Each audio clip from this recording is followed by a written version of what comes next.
see them right there? They're ahead of him, coming up to I-10 here. We've been following this for about the past 10 minutes, actually trying to catch up with us. From what we understand, this is a Dodge Challenger, and it is a Hellcat, 707 horsepower motor in this car, and obviously going way faster than the speed limit here. This is just outside the Beltway on I-10. We're heading eastbound now, and probably about 100 miles an hour or so, if not faster.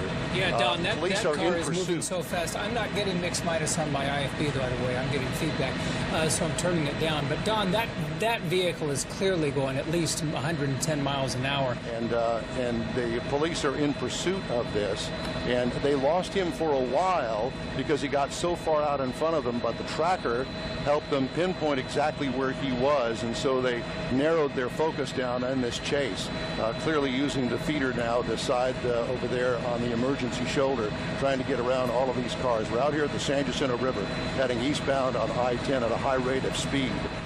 Well, for fear that I will lose him, I can tell you that there were probably a dozen HPD cars in pursuit. At one point, they got ahead of him because he had made a U-turn, so they were already there.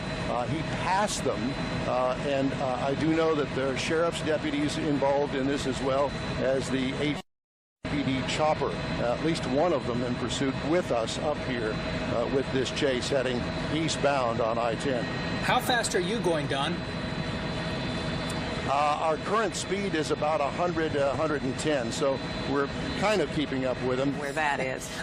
Any state troopers? Do you see any state troopers around, Don? Because clearly they're going to have to take control or at least get on this as well, because he is way outside of even county boundaries, isn't he? Yes, and I have not seen any state troopers yet. Look at him go. Look at him weaving. Wow. He did pass a unmarked police vehicle that had its lights on just a moment ago. Okay. I'm not exactly sure what they plan on doing and how to bring this to an end. Sooner or later, he's going to have to get off the freeway, I assume. Yeah. Well, and you mentioned that there is a police